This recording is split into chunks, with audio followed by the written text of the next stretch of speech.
Does I have to do the dishes just because I'm not a big crybaby? Besides, it's Tori's turn. Chief started stacking plates. Tell you what, Piper. Show Sam where Pensacola, Florida is on the map, and I'll help your mom. I saluted him. I was the only daughter who did that, too.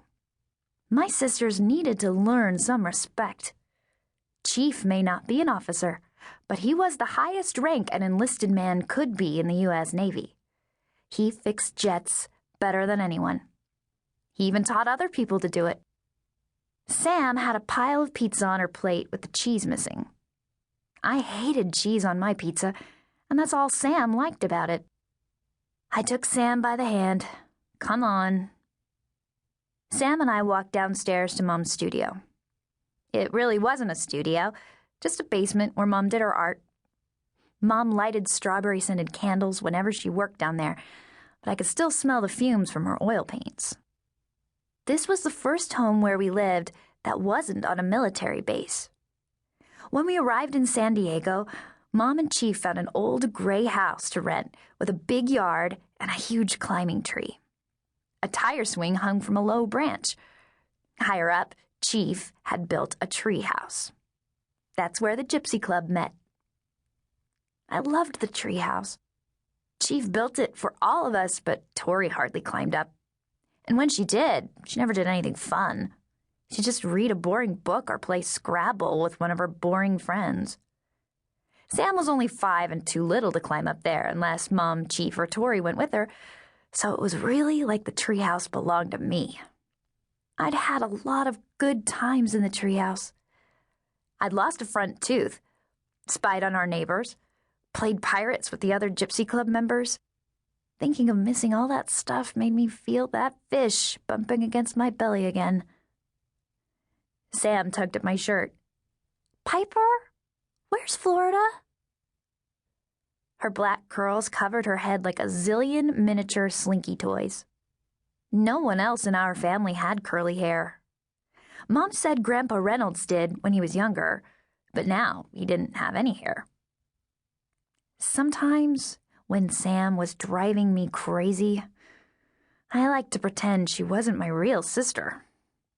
Or sometimes I imagined that I was really the kidnapped daughter of a gypsy princess, and the kidnappers had gotten scared that they might get caught, so they wrapped me in a blanket and placed me on the doorstep of this family.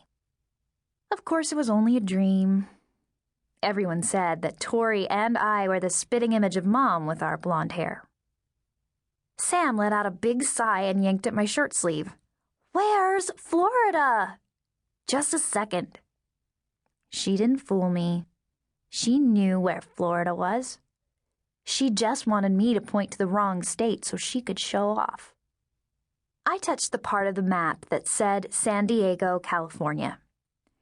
It was kind of hard to read, but Mom had marked it with a silver star. Here's where we are now. I dragged my finger east, then a little south. And here's Florida. Florida was easy to find on the map.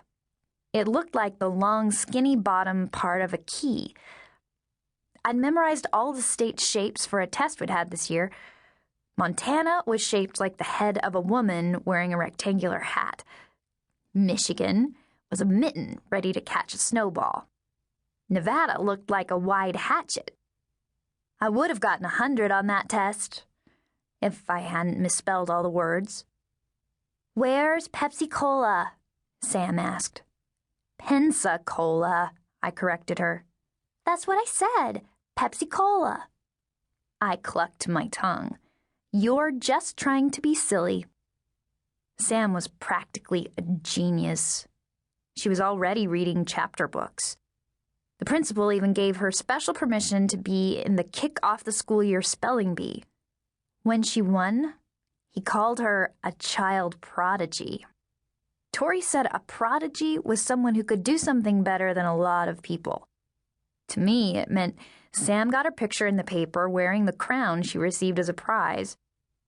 Sam wanted to wear that crown everywhere, even to church and the mall. It's really embarrassing to walk around with a kid who thinks she's a princess. Sam yanked on my